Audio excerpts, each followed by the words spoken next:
تلقت الجماهير المصرية صدمة غير متوقعة قبل المواجهة المرتقبة بين منتخب مصر ونظيره كوت ديفوار في ربع نهائي بطولة كأس الأمم الإفريقية، بعدما رجح القط الشهير نيمبوس الملقب عراف إفريقيا كفة الأفيال للفوز على حساب الفراعنة.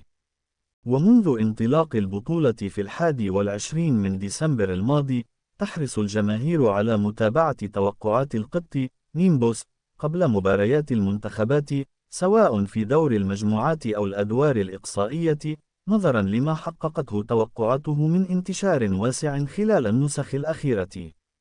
ويستعد منتخب مصر بقيادة المدير الفني حسام حسن لمواجهة قوية أمام كوت ديفوار مساء غد السبت على ملعب أدرار بمدينة أغادير المغربية ضمن منافسات الدور ربع النهائي من البطولة القارية.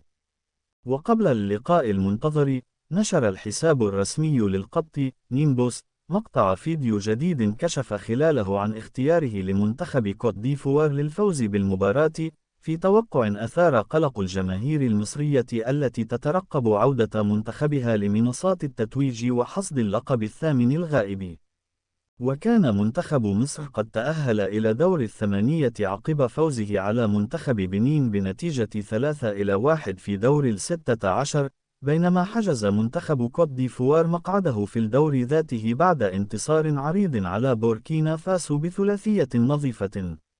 ومن المقرر أن تنطلق مباراة مصر وكوت ديفوار مساء السبت في تمام 9 بتوقيت القاهرة، 10 مساء بتوقيت السعودية، 11 مساء بتوقيت الإمارات، في لقاء ينتظر أن يحمل الكثير من الإثارة والندية.